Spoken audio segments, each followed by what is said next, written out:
You're listening to SM Media, the number one place for exclusive Scottish football content.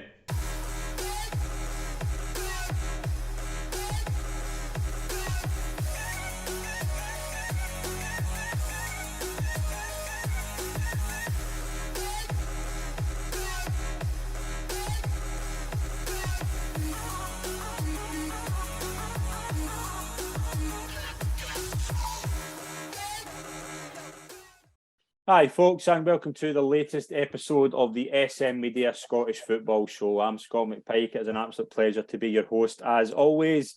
And as always, it's been another eventful weekend where a lot of newsworthy headlines have grabbed attention this weekend. To join me to review a busy weekend in Scottish football, it's a pleasure to welcome back to the show, first of all, Lewis Anderson.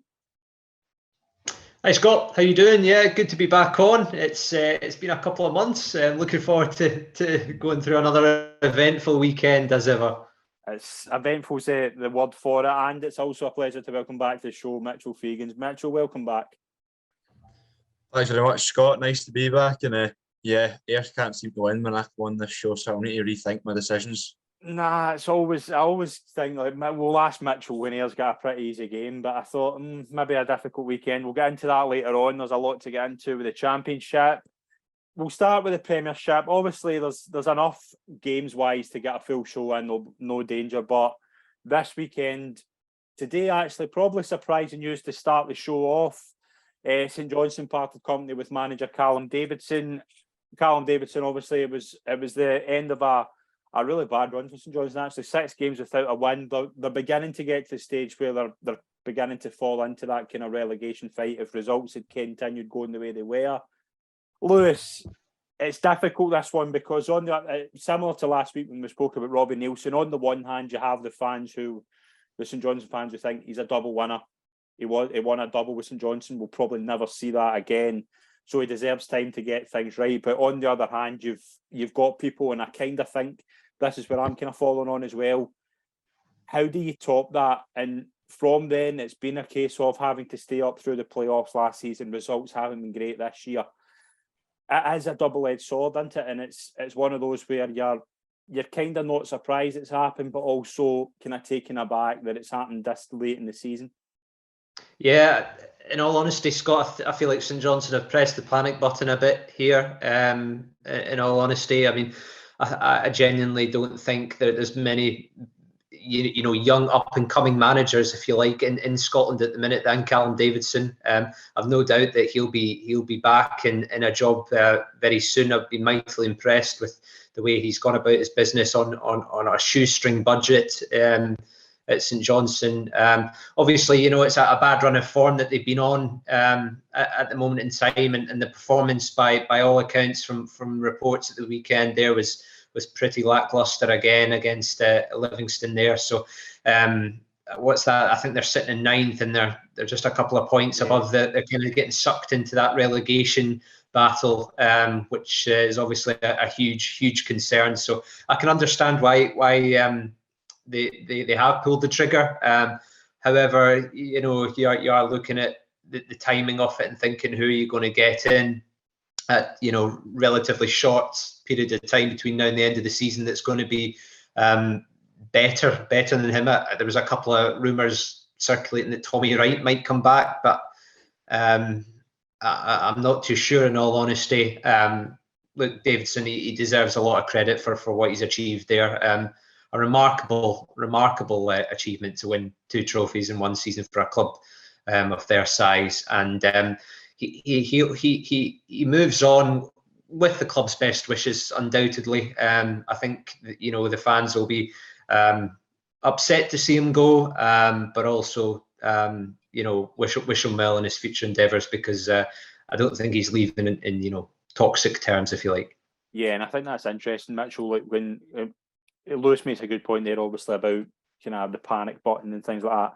With this situation, obviously, there's 2 things St Johnstone can do, and I think this has been the season for a lot. Like we've seen a lot of managerial changes this season, but it's tended to be guys coming up from the youth. Like for example, like Hearts sacked Robbie Neilson, Stephen Naismith's coming in, Barry Robson's going in at Aberdeen, Stuart Kettlewell's moved up at Motherwell.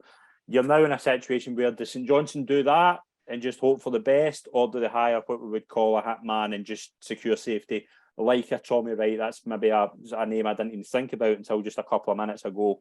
There are two ways to do it, and with the kind of maybe falling into that relegation dogfight, which is very possible if results continue, what do you do?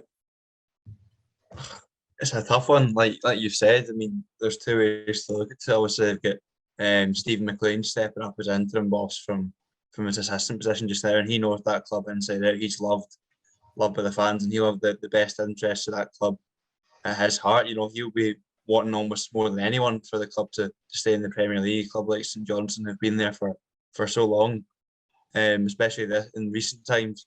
But like Lewis mentioned, it's tough running it on a shoestring budget, and I think Callum Davidson did a good job in terms of recruitment. Obviously, Jason Kerr, Ali McCann sold them off for big fees to championship clubs down south, and that's probably perked up revenues. You know, buying players or bringing players in on a smaller budget and then selling them on for more, which is pretty commendable from St Johnstone. But then, if you think about a Tommy Wright, he's again loved by the St Johnstone fans. He won them the Scottish Cup in 2014, and you think like can only be like so much that he can do though. It is tough, especially in the Premiership just now.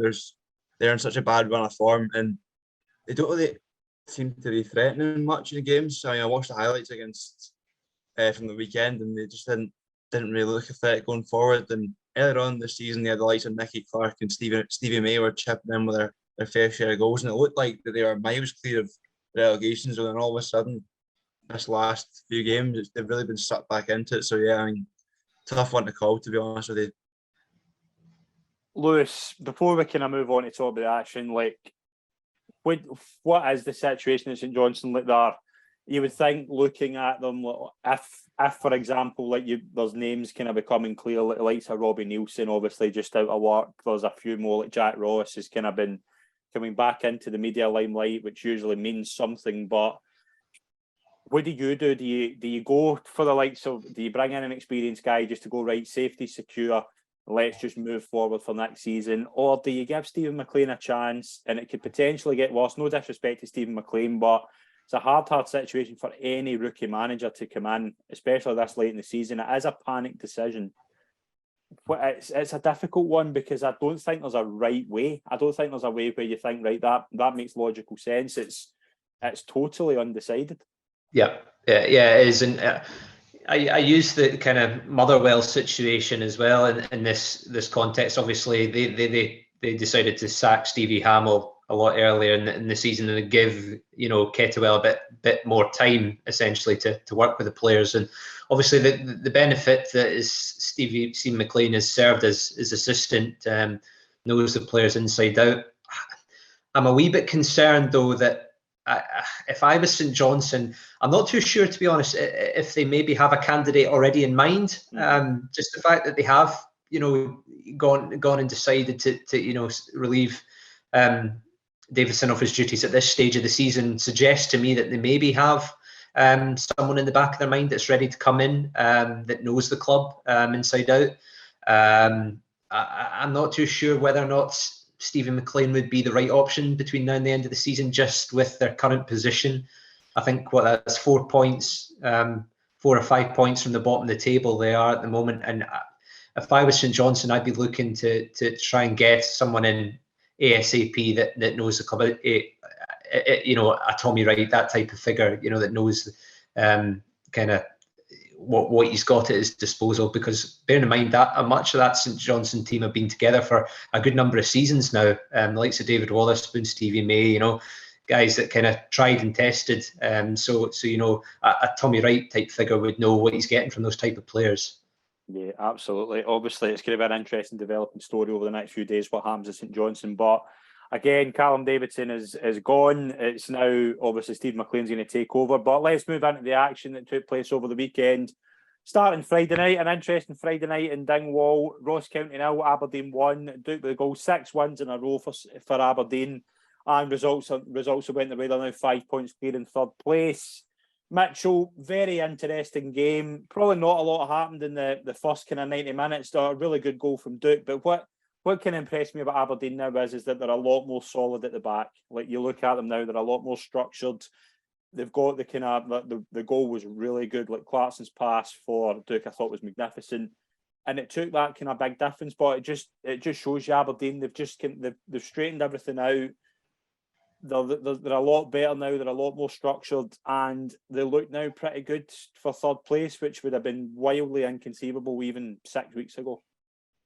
Yeah, exactly, Scott. I mean, I think a player that kind of epitomises their current fortunes recently is Liam Scales. I mean, he looked really, really dodgy at the start of the season, obviously coming on loan from Celtic, and he had a fair bit of playtime last season under Postecoglou, and you thought that would be quite a good signing from Aberdeen. Started off terribly. I mean, the full defence, it was Scales and Anthony Stewart, and then obviously since Robson's came in, they've moved Stewart on loan down south, and Scales just became a different player. I don't know if that's getting to do with it, whether he was playing alongside a player potentially who was just rubbish, really, for lack of a better phrase. But no, very, very much so better structured. It's very obvious that Scales is playing with far better confidence than he was at the start of the season. And Aberdeen's recruitment's been criticised over the past couple of seasons, but to get, I think it was 1 million for Duke and Majowski combined at the start of the season. I mean, credit has to go to Jim Goodwin for that. Although he has been criticised, and rightly so, by a lot of Aberdeen fans, they've got to give him credit, him and his team for those two signings, as well as bringing in Leighton Clarkson on loan from Liverpool. He's been phenomenal all season, and even when they were going through their tough times, he was the standout player. Him and Duke that were kind of producing that bit of magic that would get Aberdeen the points. And I think, yeah, pretty much almost nailed on for third place now after Hearts' major slip up, really. Lewis, it was a very interesting game, I thought, in terms of you had a really compact defence. You're just getting better as each game goes on. I think Mitchell makes a really good point about Liam Scales kind of coming into his own and kind of improving as a player, like we kind of thought he would with that loan spell. But on the other hand, Ross County, they did have chances. It's a kind of same old story. They just don't take them, and that's kind of why they're sitting in 12th. Yeah, you'd be very concerned as a Ross County fan at this moment in time. It's strange because the week before that they played Celtic, and I thought, albeit they got beaten that game, I thought there were some really encouraging signs in the performance that day, and it's just a case of whether or not they can translate that into games, that they're maybe have a better chance of winning. Let's just say that. Obviously, Aberdeen going up there, 2,500 fans behind them, getting right behind Barry Robson. I fancied Ross County to get something out of it, in all honesty. I thought they could have sneaked a draw, but yeah, as you said, created a couple of decent opportunities, but just never looked like scoring. Eamon Brophy hasn't quite, he hasn't made as big of an impact as maybe I thought he was going to when they signed him in January on loan. In terms of the midfield battle as well, I thought they offered plenty in there. They've got a couple of decent players. That Victor Laturi, I thought in particular, he's quite impressive. But as he said, I mean, at this stage of the season, you're not looking at performance. You're looking at just being able to win ugly, dig deep, win ugly, and churn out the points. And at the moment, they're not doing that. So that'll be a huge concern for Malcolm Mackay. At the end of the game, obviously, the kind of newsworthy headline from this game was obviously the Graham Shinnie red card. I'm going to go around what all three of us, we can get a wee say. I am very undecided on it because I think the studs are up. I think it's a potentially dangerous tackle, but again, I've seen a lot worse this season, and that go kind of yellow and just be fine. Mitchell, yellow or red? God, this is like £1 million question. This, honestly, if I knew the answer, I'd be loving it. Honestly, probably a job with SFA, mate. Literally, yeah, literally. No, I'm the same as you, Scott. Exactly the same. Like totally undecided. I think if I was to choose a side, I would say probably correct decision. I think the studs are high, and he has caught him quite far up his shin, which you'd say nowadays is a red card. Although I think, like you say, what the problem is, it's just the total inconsistency of the whole refereeing, VAR decisions, whatever you want, like the whole thing combined, just a bit of a shambles this season.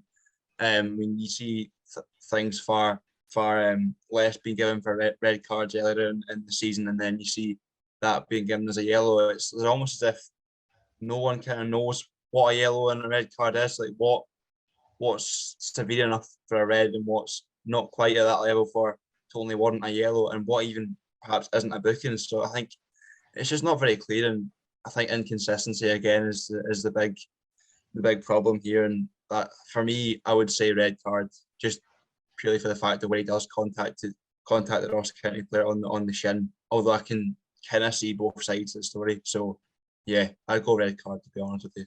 Yeah, I mean, it was something like once I'd seen it, I thought like it's going to be a tackle you're never going to get a lot of agreement over, because you've got a lot of people saying it's a yellow. He's not getting into recklessly danger the opponent, but does catch him with studs, Lewis. And I think it is that thing of it's an opinion, and I know we've spoke a lot about VAR and how it has been used pretty poorly, but it's an objective decision. What's your thoughts on it? I think, Mitchell raised a really good point there in terms of, the inconsistency. The one thing I would say about Graham Shinnie is he has previous for this type of thing, and the fact this is the second time I think he's been sent off in the last three games. I'm right in thinking, I wonder if that had something to do with it. I'm not too sure either. But yeah, on initial viewing, I didn't think it was a red, just purely in the fact that he won the ball cleanly. Back in the day, if you said to Willie Miller that you'd be getting sent off for that, he would have gone totally berserk. The type of player he was, and it just goes to show you that you can't seem to tackle at all nowadays. I thought it was a harsh red, in all honesty, from the couple of replays I saw of it. But I can understand why the decision was made. We'll move into Saturday. Let's get started with the Edinburgh Derby. Finished 1-0 to Hibs, actually. Kevin Nisbet with the goal. Massive win for Hibs, obviously. Both sides getting into it in really poor form. Lewis, I think if Hibs were going to beat Hearts, it was going to be on Saturday.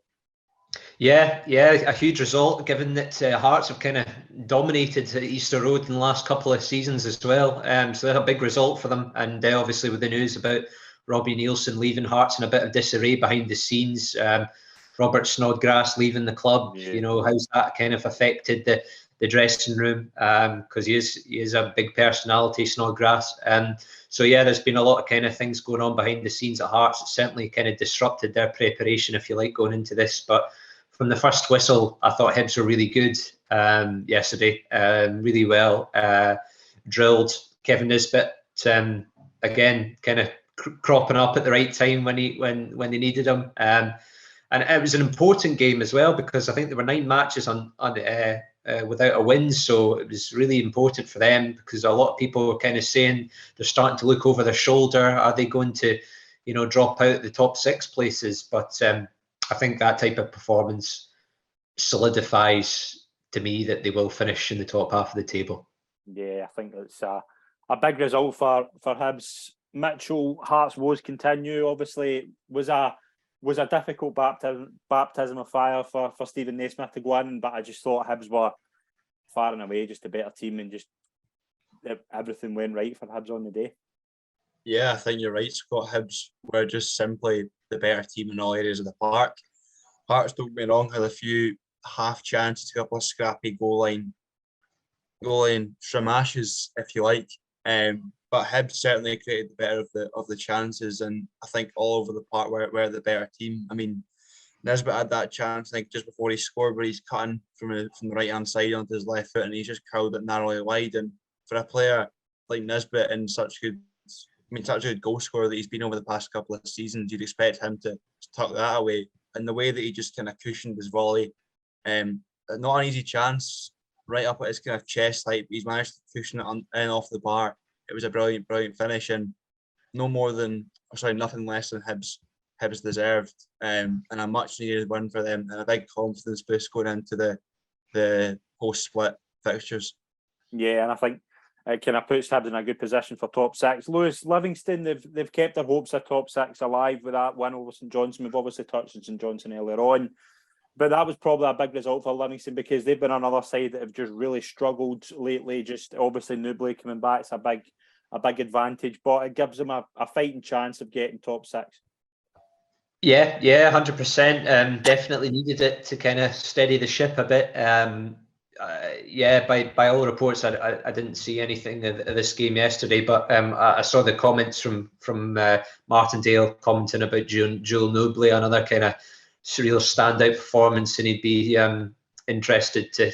He doesn't think he'll be at Livingston for much longer next beyond the summer. So certainly, by all accounts, a huge win for them. Certainly lift the spirits in the camp, and something that they were certainly needed. And of course, consign St Johnstone to another defeat. I think as well, am I right in thinking Martindale made quite a number of changes to his lineup yesterday? I think he made 4 or 5. Yeah, and I think that kind of shows you though, just the struggle, like Newbley coming back, Anderson, Killie, Bradley, they are big players. Like, do you know what I mean? Like it shows you though just how important they are. Like particularly like a player like Bradley who's come in January, and I thought he's been really, really important to that Livingston side. Just to get him back, Mitchell, that's a big advantage, and it just shows you once they're getting their players back, and it's David Martindale's recruitment has always been top notch. Once he builds a team, he tends to stick with it if they're all in good form. Yeah, definitely. I mean, just speaking of Bradley in particular, I saw firsthand beginning of last season when he was on loan at United. I thought he was a fantastic player. Me personally, I was gutted to see him recall in the January window, just purely because the likes of David Hopkin and Jim Duffy, who are quite frankly failures at Ayr United in terms of their style of football and just the whole way they ran the place. I thought just purely for the fact that he didn't receive the game time, he was obviously recalled, and then I think he was sent to Dundalk in Ireland on loan, and he performed brilliantly over there, did really well for them. And then I thought it was a really good signing from Livingston to bring him in on a permanent deal from Hibs. Mm-hmm. He's certainly a player that's he's certainly improved Livingston going forward. He can beat players. He can also pull a world there at the bag from 25 yards. He showed that up at Morton last season at Capello, cut inside and just bent one in the top corner. I know where Ayr were really, really struggling for goals.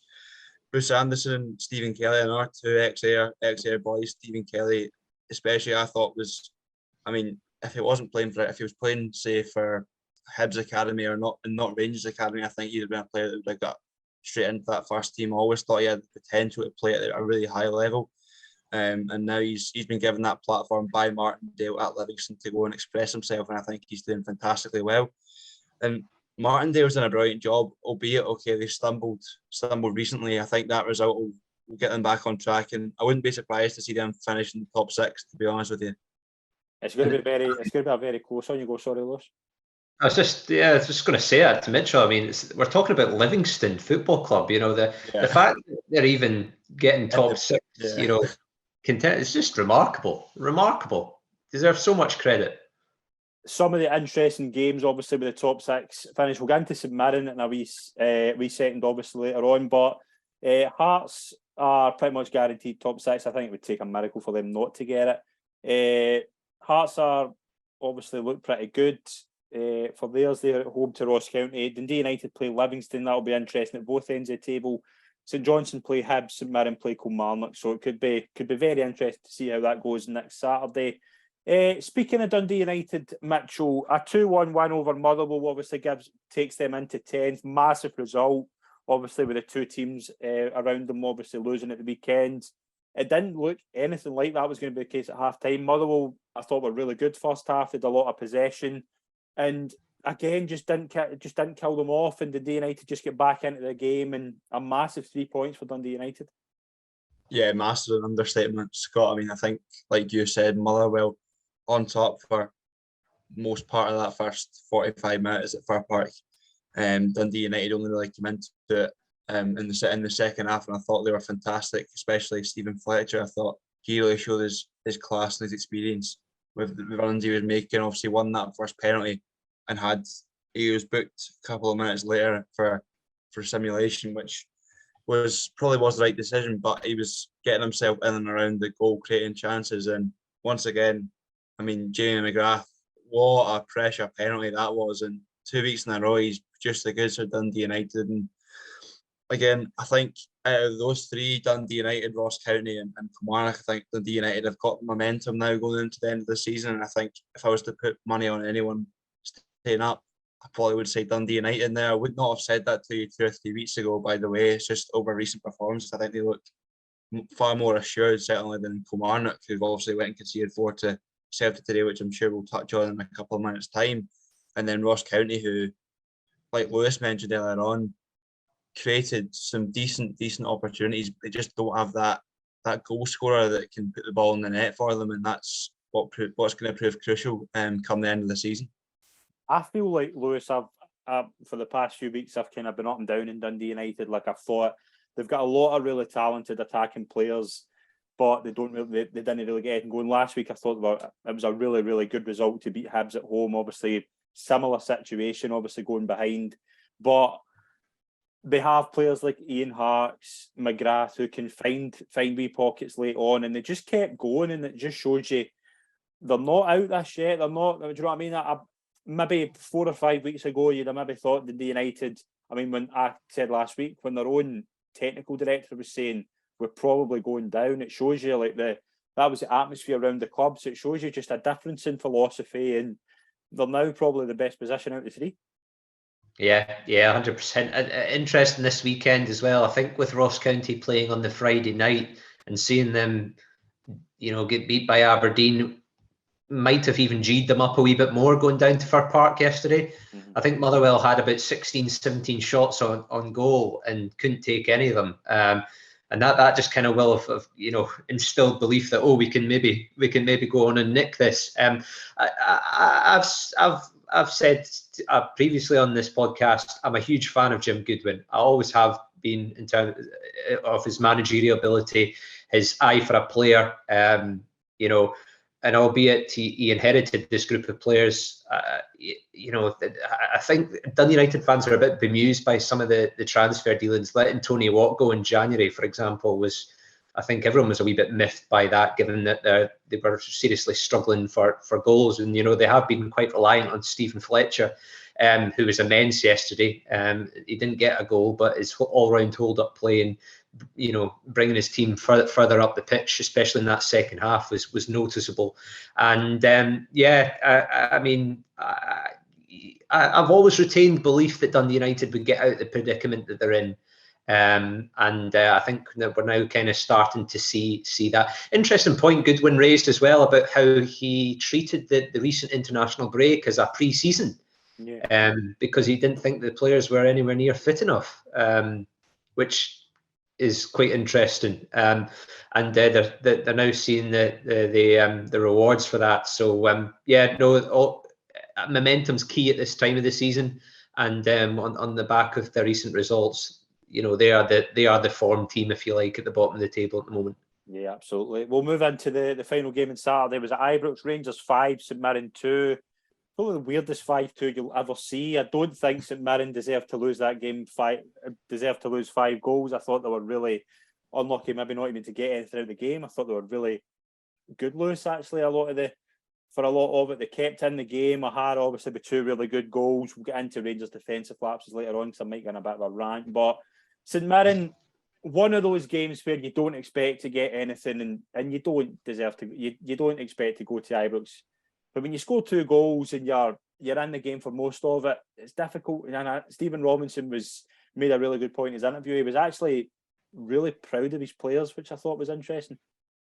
Yeah, bizarre saying that when you come out, having conceded 5 goals. But as you said, I mean, they stuck to their game plan really well yesterday. The way he's got them set up in that kind of 3-5-2 position, very physical as well. Big 2 strong lads up front there, and that's with Ayunga out injured at the moment as well.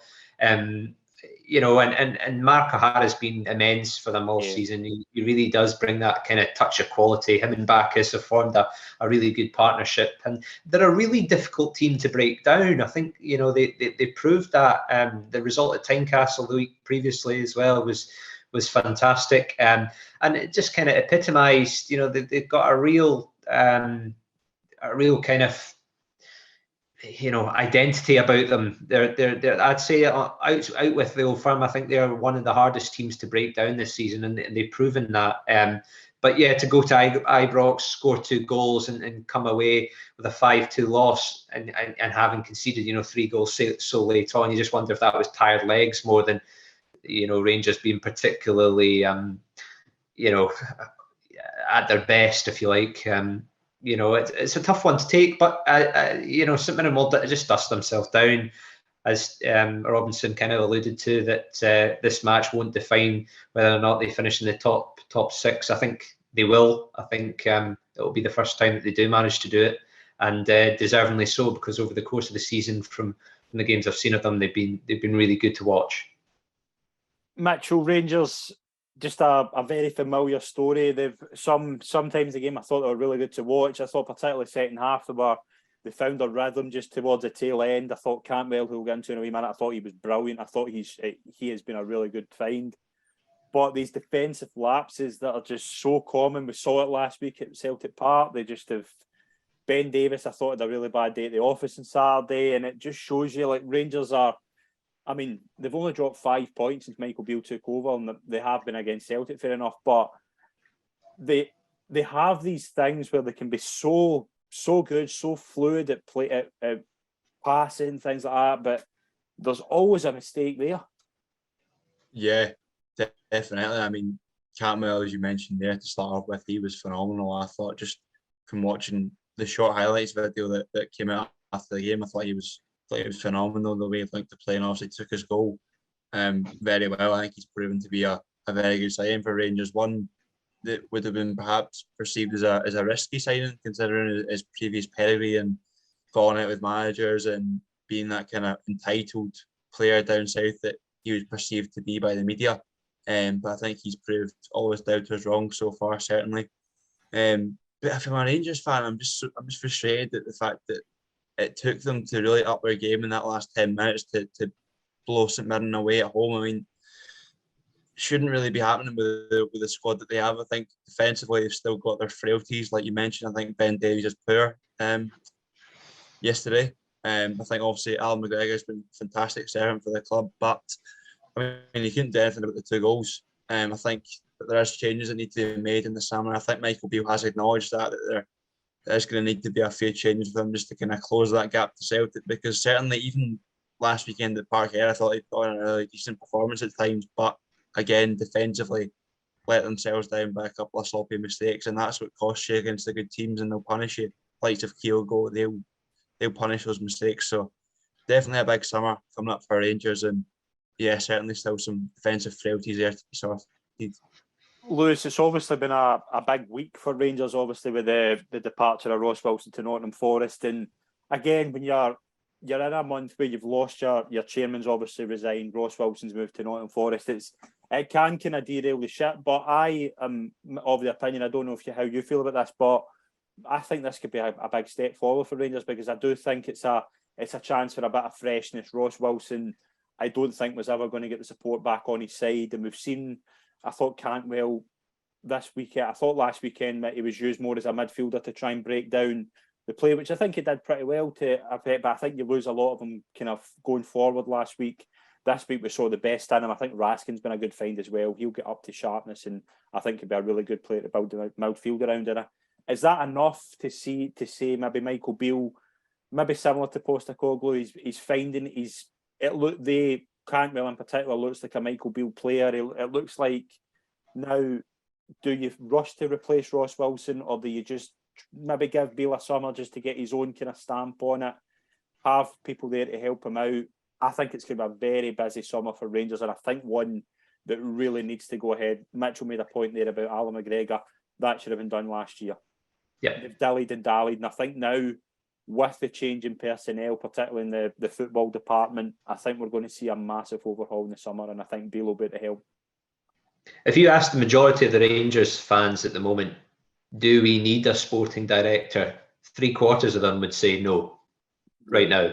And that's been, on the back of Mark Allen and Ross Wilson, both quite happy to see the back of them, which kind of says a lot.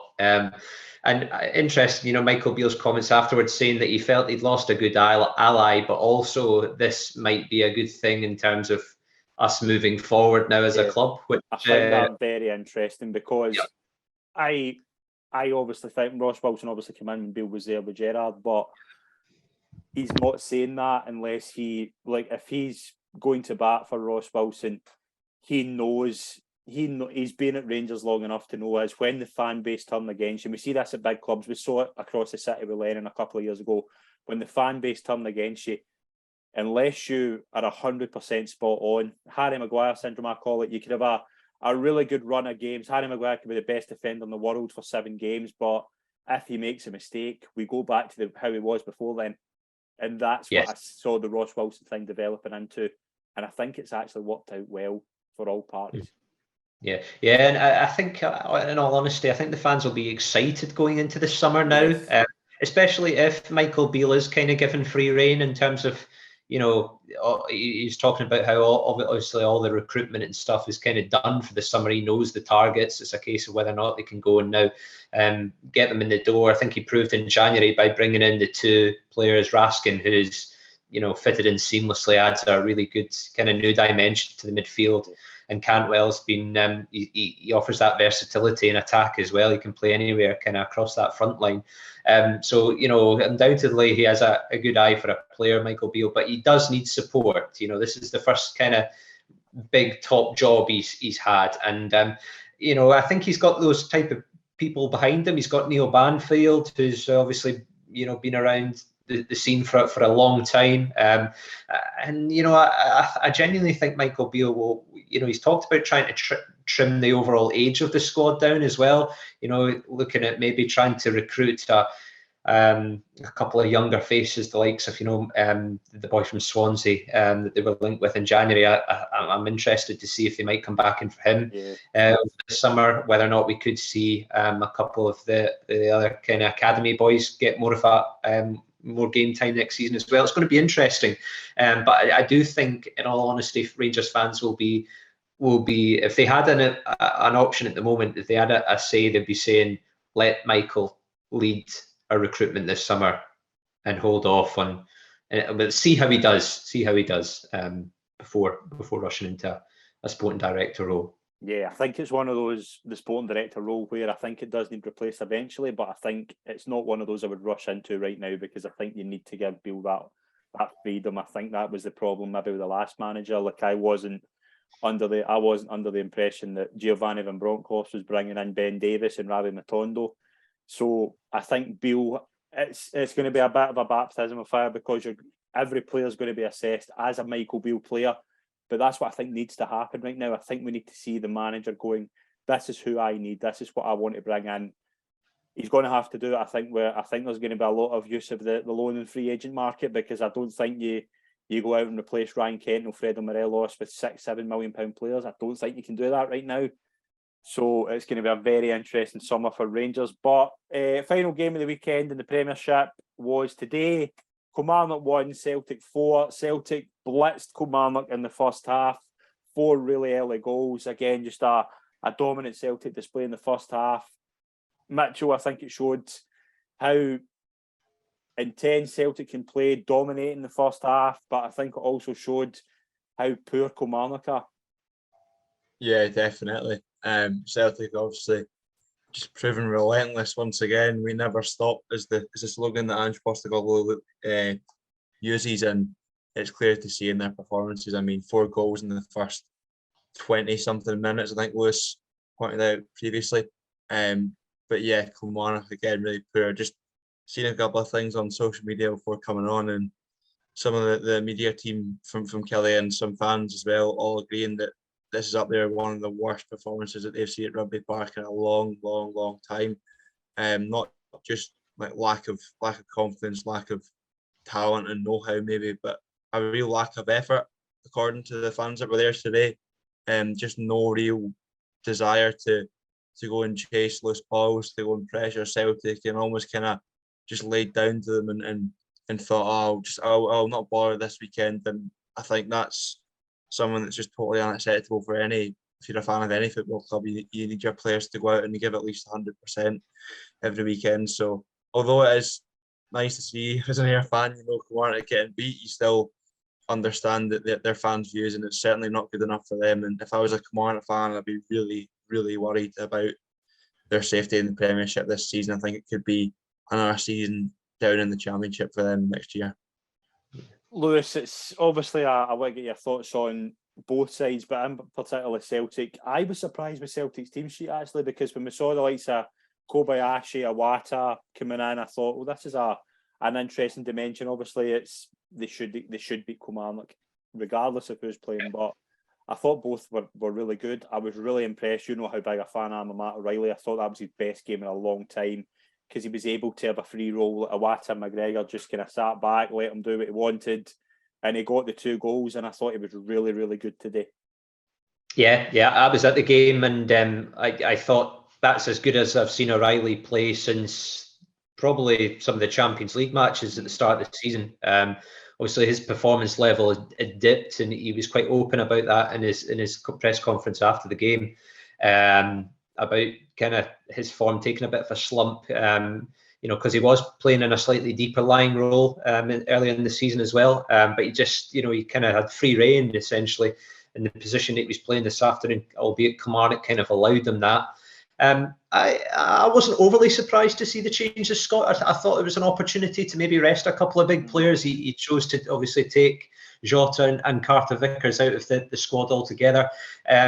Kobayashi came in. Obviously, I thought he added kind of really good balance, natural left footer, won all of his aerial battles, and only his third start, I was quite impressed with him. Haksabanovic, he came in. That was a big opportunity for him today to kind of really say, I deserve to be on this team sheet starting regularly, and he was the one disappointment in the team today, in all honesty. Didn't maybe it wasn't as lively as I'd hoped. And Iwata, from the early couple of times I've seen him, looks like just another quality addition. He's the J League Player of the Year, of course, in the back of last season, and this oozes class. It allows Callum McGregor to play a wee bit further forward as well. He just dominated possession and probably should have scored as well in the second half. He had 2 decent opportunities late on. Very, very good performance from Celtic in the first half. Slightly disjointed in the second. I think obviously they took their foot off the gas a bit, and maybe Kilmarnock came back into it a wee bit. They certainly had a bit of a rocket half time from Derek McInnes. What Mitchell was saying in terms of Kilmarnock, woeful, truly woeful, embarrassing that first half. 3 down after 18 minutes. Obviously, they had the penalty miss as well. Kyogo missing the penalty, and Kilmarnock fans were heading for the exits at half time.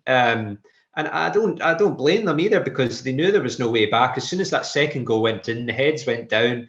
There was a real lack of fight. Derek McInnes on the touchline was quite animated. He turned to the bench. He brought on Alan Power and Dorset after, I think, about half an hour, which kind of tells you everything you need to know. Seriously concerning times for Kilmarnock. Yeah, absolutely. I think it just highlights the good of Celtic and the poor of Kilmarnock. I think Kilmarnock are going to have a really massive few weeks. I don't think it's going to be that stage where maybe similar to Callum Davidson, you're going to see McInnes and struggle for his job. I think he's built something solid there, and I think there's a lot of backing behind him. I think it was a big coup to get him in, so I think he will obviously keep that faith for the time being. But results aren't good, and Kilmarnock fans are not happy, and they'll want to see a big boost in the next couple of weeks. We'll get into the Championship, Mitchell. I'm keen to get your thoughts on this. The league that nobody seems to want to win, because I'll just go through the results. Queen's Park obviously won on Friday night. Dundee drew 3-3 with Morton. A really good game, ball reports. I spoke to a couple of people at it. Partick Thistle and Ayr drew 1 each. We'll get your thoughts on that in a wee second. Inverness made a big statement, 2-1 victory away to Cove Rangers, who looked to be in a bit of trouble, and Wraith won, Arbroath won. This league is fascinating. I think it's interesting, Mitchell, that Dundee are sitting, there's 3 games left in the season, and Dundee are sitting top with 58 points. I think that tells you everything just about how tough this league has been this year. Yeah, literally. I mean, I think they're in track for one of the lowest points totals of a championship winning side, and since about 2006 or something. Yeah, I could be wrong on that, but it was you're right, yeah. something around that kind of timeline. Yeah, I mean, no one just seems to want to win it. I mean, Queen's Park looked a couple of weeks ago as if they were in the driving seat to go on and just kind of finish those last 4 or 5 games strong and seal the league title for themselves. And then they obviously slipped up, obviously losing, and it lost heavily to Thistle last weekend. And then you're going in Dundee at home to get Morton top of the league, a chance to really extend the gap. And they go 1-0 down, I think 2-1, then 3-1 down. And I'm thinking, as an Ayr fan sitting at Firhill yesterday, before we equalised, I'm thinking, oh my gosh, how have Morton pulled 3 goals at Dens Park? And then Dundee last minute equaliser to get a 3-3, and that point could prove crucial come the end of the season. But no one seems to want to win it. It's genuinely bonkers. Like Queen's Park again, it's just, I don't know how or what's going through every player's mind. It fascinated me because, I mean, just every game means something. Any team can genuinely beat anyone on their day in this league, and you cannot rest in your laurels at all. And I think Ayr's game against Queen's Park next Friday night is going to be a massive, massive one for Ayr United, and obviously for Queen's Park if they want to keep in the title battle. Because I think, what do you think, Ayr? Obviously, like I'm kind of interested to get your thoughts, because from maybe the outside looking in, I thought some decent results, some decent performances, but in particular, I go back to maybe the Falkirk game where I thought they were absolutely woeful, and I remember you were on the night before. Since then, it's just been a bit of a dip, and I think a lot of people have agreed with that. Like it's maybe not been as fluid as it was before then. Yeah, I mean, I think the Falkirk game more than anything was just a massive blow to everyone in and around the club. I mean, you could really feel the kind of positive atmosphere building throughout the season, and then it took a bit of a dent, I must say, after that cup quarter final loss. The chance to get to Hampden and have that big day out, and potentially, go on and meet Inverness, and obviously a winnable tie, which is a little bit frustrating. Although I must say, performances recently have been up and down. I would say I think we've had a couple of really good performances, especially up at Hamilton Accies 2-0 a couple of weeks back. I thought we played them off the park that day. It could have been 5 or 6. And then yesterday, in terms of possession and chance creation in the second half, we were far superior to Partick Thistle. I think we limited them to 2 shots. And although the first half wasn't great, Ayr dominated for large parts of the game, and I think the performance warranted perhaps more than just the 1 point. Although again, to go to Firhill with Thistle in the form that they are and get a point, I probably would have taken it before I went into that ground that day. Because I have to say, I was slightly worried given the form that Thistle were on and the squad that they've got, because they've got experienced players all over the pitch that know this league inside out. And yeah, like we've said before, Akinyemi is unbelievable once again, producing the goods. And Chris Maguire, I think, changed the game yesterday as well, coming off the bench. He had that bit of know-how and the cutting edge that we lacked in the first 60 minutes or so. And then Mitchell Lawson as well. Yeah, Jaden Mitchell-Lawson was very good yesterday. Provided something different on the left-hand side. Obviously, right-footed player. It would cut in. Was given Thistle right back, a tough time taking them on and stuff. And like I said, much more encouraging second half performance. And I think, from a fan's point of view, probably disappointed actually not to get the 3 points. But again, going into the game beforehand, you'd take the point. Lewis, 5th of May on the Friday night, final game of the season, Queen's Park host Dundee. How big could that could all roads seem to be heading towards that game. Yeah, it certainly looks like it could go. It's certainly going to go down to the last weekend. There's no doubt about it. I think in the position they find themselves in, I think Dundee will go on and win the title now. I really do. it's just one of those things, they've been very inconsistent throughout the course of the year, but that type of result yesterday will really kind of galvanise them, a last minute equaliser when they looked kind of down and out. You just wonder what that might do in terms of their confidence going into the game next week. I watched Queen's Park against Thistle at Firhill a couple of weeks back, and that was the 4-0 game. Thistle played them off the park, and on that viewing, I've not seen a lot of Queen's Park this season, but they certainly didn't look like a team that would be challenging for the title. Obviously, a big win for them on Friday night there against Hamilton, as Mitchell said. It's going to be a huge, huge game. I think, there was a couple of people saying if Thistle had won yesterday, could they have been in the mix? I think it's too late for them now. I think Mitchell's right in what he said yesterday. Ayr, as much as the first half was poor, Thistle knocked the ball around well without creating much, and Ayr certainly had the chances to go and steal that game yesterday, and even then that might have put them back in title contention. That would have been 3-4 points adrift at the top. So just goes to show you it's so nip and tuck at the moment in time.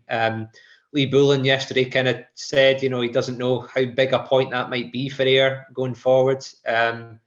He kind of Akinyemi was speaking as well, interested. We were asking him about his goals tally for the season. I think that's 20 now in the league, and whether or not 24 over in all competitions, whether or not you'd be aiming to hit the 30 mark between now and the end of the season. He's obviously been a key talisman for them this season. He kind of kept quite tight-lipped about that. But yeah, it's just so nip and tuck. But I think now that Dundee are top, I can't see him losing. Yeah, I agree with you on that one. To be fair, I think it's Dundee still is now for me. It's been dramatic for the first 33 weeks of the season. I'm sure it's going to be even more dramatic for the last 3 weeks of the Championship campaign. We do have champions in League One. Mitchell Dunfermline wrapped up the title in style, a 5-0 home win over Queen of the South. And I think it was well. I think it's been very well deserved. I think they've been by far leaps and bounds clear of everybody else in that division this year. Oh yeah, most definitely. I think it's an example of where a relegation has actually done good for the club. Obviously, the change in management to bring in James McPake, he brought in likes of Benedictus from Raith Rovers. Yeah.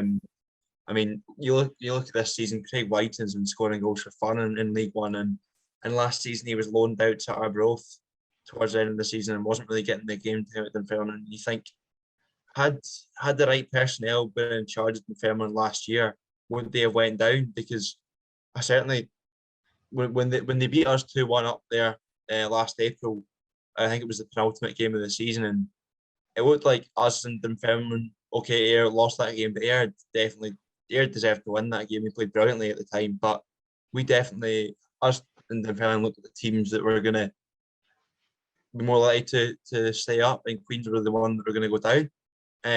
But throughout this season, Dunfermline have just been absolutely relentless, even in their closest challengers, Falkirk at the minute. I think, if I'm right in saying, Falkirk lie in second. I think when they've played each other, Dunfermline have been streaks ahead, apart from the recent 2-0 draw. I think Falkirk this season and deserved champions. And nice to see James McPake getting some success in management, because I thought I think Dundee were far too quick to get rid of him, to be honest with you, at that time. So yeah, nice to see him doing well, and look forward to playing him next season if Ayr don't go up, which I hope we do, but you never know. This is a big club as well. This is done. We're talking about a club with a fan base on a par with your Motherwells and your St Mirrens, really, in the Premiership. In terms of infrastructure and the size of the town, they've been, a club like Dunfermline should never be in League One in the first place. But it's a really good point Mitchell makes. It's probably done them the world of good this season. They've totally regrouped. They've introduced a lot of young players into the team as well. I see they're kind of utilising their academy quite well at the moment. And thoroughly deserved title success. Yeah, absolutely. Just a bit of news at Killie as well that I was interested to get your thoughts on, in particular, Lewis.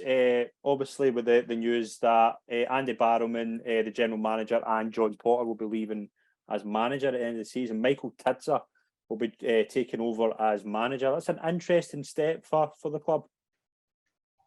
Yeah, it is. I think Kelty obviously had their struggles at the start of the year. It's a difficult one because obviously Tidzer's been in there playing. I've kind of heard off the record he's been doing a lot of kind of work in the background in terms of building up his coaching CV.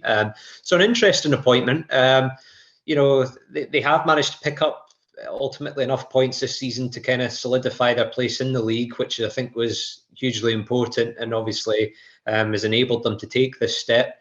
Intriguing to see how it kind of pans out for Tidser. Again, you're looking at it. I'm pleasantly surprised, to be honest, that he has been given the job. But it'll be interesting to see going forward, especially over the summer, the type of players they can bring in. They've already secured a guy called TV Daramola.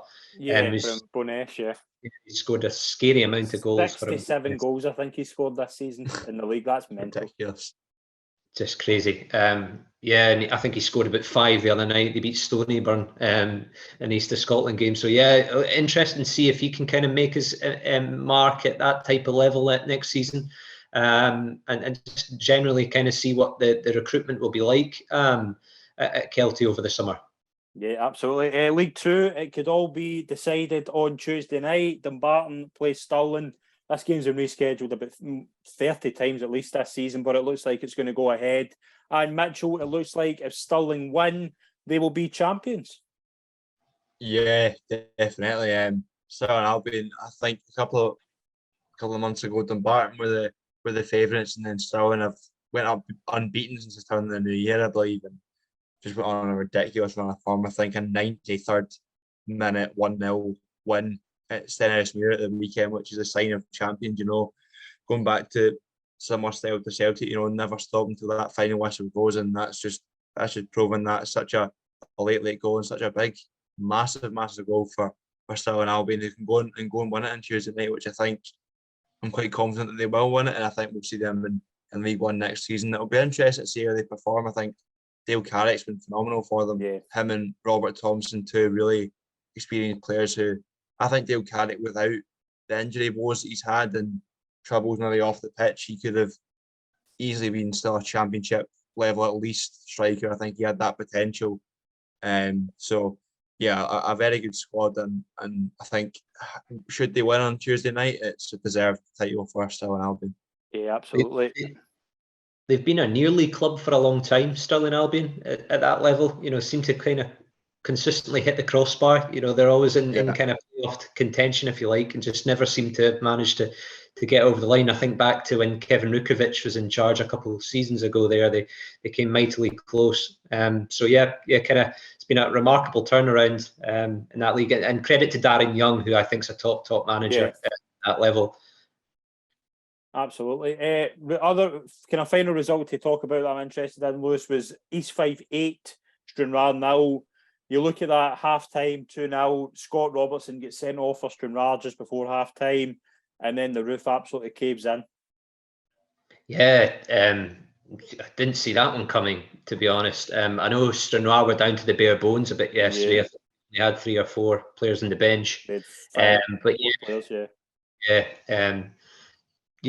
didn't see it coming. To be fair, a couple of people that I know that were at the game said that East Fife played some of the best football they've ever seen, which is kind of interesting. And they're mounting that. I think that's, am I right in thinking that's them back in the playoff positions as well? So they've had a kind of bit of a resurgence of late. As for Stranraer, I don't think they've got much to play for between now and the end of the season. I think they can still technically finish in the playoffs, but I can't see them doing that. And I think they've got enough points to kind of steer clear of relegation at the bottom. Very interesting. Obviously, they play Elgin next, who had a big result themselves, obviously, at the weekend, beating Forfar, but they won't want to fall down that wee rabbit hole because potentially all it takes, Bonnyrigg go to Forfar, Albion go to Stenhousemuir. If those 3 were to win, they could find themselves in a bit of problems. They could well do, yeah, they could well do. I don't think any of the bottom 3 teams, I can't see all 3 winning, that's for sure. It wouldn't surprise me though, because this league's been crazy as well. That's it. I think one good point to point out is when Elgin City nearly knocked United out of the cup. We're just a couple of minutes away after we sneaked that late equaliser. I think Elgin City were lying fourth in League Two, and I think they won either only just once or twice after that. Yeah. Up until the weekend, obviously, and they sacked their long-term management team during the week, and they've obviously proved to have that new manager bench with a good 2-0 win. And I have to say, based off the performance at Somerset, I thought they would be up there challenging, certainly getting the playoffs come in the season. I could not have predicted the turn of results that they've had, and I think Elgin City have definitely got the squad to be challenging much higher up the table, and I think they will stay up come the end of this season. But I think it's important that they rebuild in the summer. As for Stranraer, I think there's a bit of a nothing position just now, like you said, Scott. I mean, got a good mate of mine's currently on loan there from Kilmarnock, and he certainly feels the same. It's almost like there's not quite much to play for. It's almost as if they can still mathematically get playoffs, but they can also still mathematically get relegated. So it's just, more importantly, is about getting that survival sorted and regroup for next season, I think, is the feeling amongst the Stranraer camp. Yeah, it's such a competitive league as well, because I mean, you're looking at the team at the bottom of it, and they've already got over 30 points, and it's not like League One where you've got two teams at the bottom, well cut adrift to the rest. Yeah, exactly. Any team can beat any team, which is obviously what you want to see. Yeah, absolutely. It's going to be a very interesting run, and obviously we've got 3 games left in the lower leagues, with obviously the split going to happen next week. So it's going to be a very interesting run in, and all that leaves me to do now is thank my guest. First of all, Lewis Anderson. Thanks very much, Scott. Yeah, good to get through it all. It's instant packed Scottish football. It always is. And thank you very much again to Mitchell Feggans. It's been a pleasure. Pleasure as always, Scott. Brilliant to be on, and hopefully be back on soon and chatting some more guff about Scottish football. Absolutely. Thank you very much to everyone that's tuned in. Please follow our social media channels this week. We're going to have a lot of shows lined up. We've got the women's show coming up with the FC Edinburgh manager and Deborah McLeod. Obviously, they won League One during the week. We're going to have the West of Scotland football show. It's going to be a busy show to look at, and the return of the sit down on Friday. Stay tuned for more details about that. Thanks very much to everyone that's tuned in. Please subscribe and follow our YouTube and podcast channels, and we'll see you all soon. Cheers.